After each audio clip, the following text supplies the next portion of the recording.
اور وہ مؤلفۃ القلوب تھے. تو یہ جو تاریخی حقائق ہیں یہ حقائق حدیث کی تمام کتابوں میں ہیں، تاریخ کی کتابوں میں ہیں. لیکن حضرت حسن رضی اللہ تعالی عنہ نے جو عمل کیا، اپنی طرف سے جو عمل کیا، وہ امت کے لیے خیر تھا.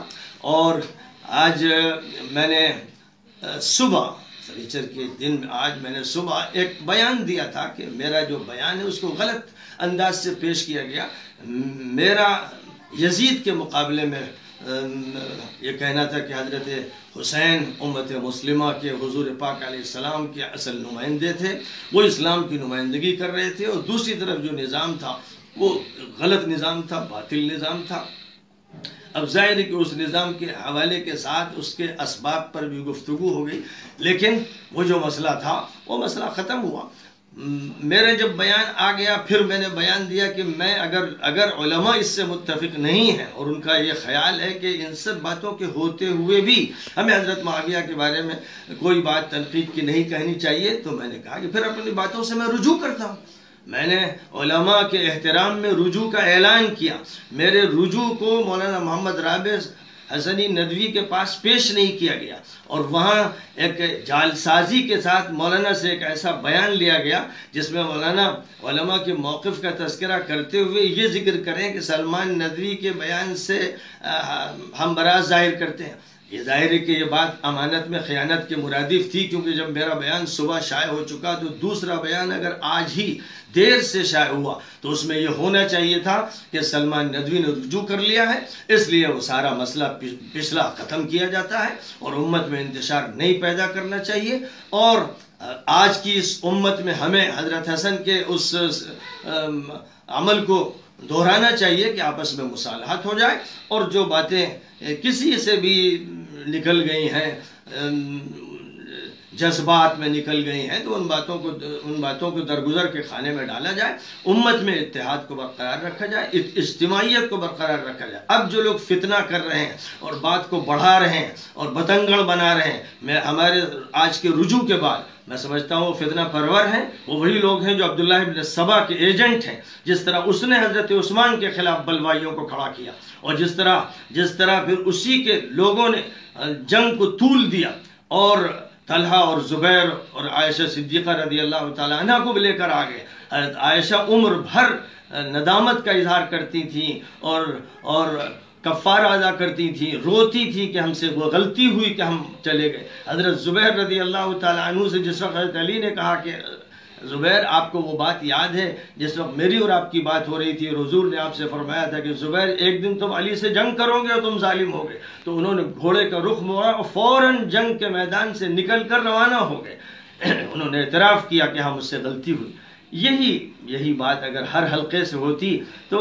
اتفاق ہوتا حق پر، اور حضور کا یہ کہنا کہ میں نے تمہیں دو چیزیں چھوڑی ہیں، ایک اللہ کی کتاب اور میرے اہل بیت. یہ روایت متواتر ہے، متفق علیہ ہے، صحیح ہے. جتنی بھی سیاح کی کتابیں ہیں ان میں یہ روایت درج ہے. تو اس کا اہتمام اور احترام ہونا چاہیے تھا کہ حضور یہ فرما رہے ہیں کتاب اللہ اور میرے اہل بیت کو مضبوطی سے تھامنا، اور یہ بھی فرما رہے ہیں کہ میری سنت کو مضبوطی سے تھامنا، اور یہ بھی فرما رہے ہیں کہ خلفائے راشدین کی سنت کا اہتمام کرنا. ان سب چیزوں کی جامعیت کا نام اہل سنت کا عمل ہے، ان کا فکر ہے. اور اس سے ہٹ کر جو کچھ جہاں بھی اہل بیت سے دوری ہے، جہاں بھی حضرت علی یا حضرت حسین کے خلاف ادنا جذبہ ہے، وہ ناسبیت ہے، اس کا تعلق اہل سنت سے نہیں ہے. یہ بات کھل کر لوگوں کے سامنے آنی چاہیے. میں نے وضاحت کر دی تھی اپنے بیان میں، اور اس کے بعد پھر کوئی دوسرا بیان آتا تو اس طرح آتا کہ سلمان کا رجوع ہو گیا ہے، اور جب یہ رجوع ہو گیا ہے تو اب پھر جیسے حضرت حسن نے لڑائی کرنے کے بعد معاویہ سے لڑائی لڑی، تلوار ننگی تھی ان کی بھی اور حسین کی بھی، لیکن پھر حالات کی بنیاد پر وہ صرف قتل ہوتا ہوگا اور امت ٹوٹ جائے گی، اس لیے اتفاق کیا. ایسے میں بھی یہ کہہ رہا ہوں کہ میں نے ایک بات کہی، اور وہ جو بات کہی جس پس منظر میں کہی، یزید پر تنقید کرتے ہوئے میں نے جذبات میں یہ بات کہی کہ جو پیچھے اسباب رہے ان اسباب کے اثرات رہے، لہذا اس کو اسی دائرے میں رکھنا چاہیے تھا اور فتنہ نہیں بنانا چاہیے تھا۔ اور اب آئندہ اس کو فتنہ بنانا اور اس کو ہوا دینا، یہ اس بات کی دلیل ہوگی کہ پھر یہ ناصبی بیچ میں گھس گئے ہیں جو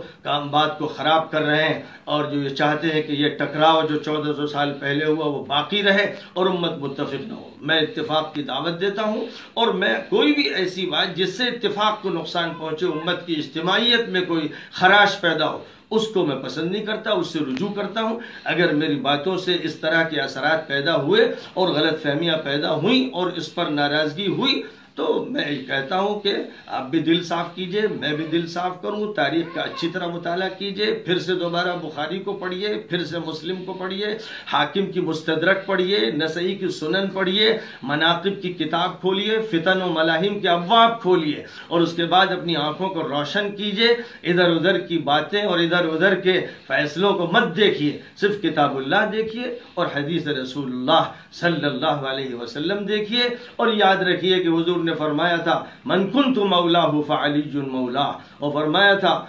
جو ان سے دشمنی کرے وہ میرا دشمن ہے، جو ان کو اذیت پہنچائے وہ مجھے اذیت پہنچاتا ہے۔ یہی بات آپ نے سیدہ فاطمہ کے بارے میں کہی تھی، یہی بات آپ نے حسن حسین کے بارے میں کہی تھی، اور یہ فرمایا تھا کہ وہ سیدہ شباب اہل الجنہ ہے۔ ملت کے تمام نوجوانوں کو جاننا چاہیے کہ ان کے قائد حسن حسین ہیں، ان کے قائد حسن حسین، حضور نے فرمایا، جمعے کے ہر خطبے میں اس کا اعلان ہوتا ہے، لیکن ان کی قیادت کو تسلیم کیوں نہیں کیا جا رہا ہے؟ ان کی قیادت سے گریز کر کے ادھر ادھر لوگ کیوں ہٹ رہے ہیں؟ اس پر غور کریں، اپنے گریبان میں منہ ڈالیں اور سچائی کے ساتھ اہل سنت کے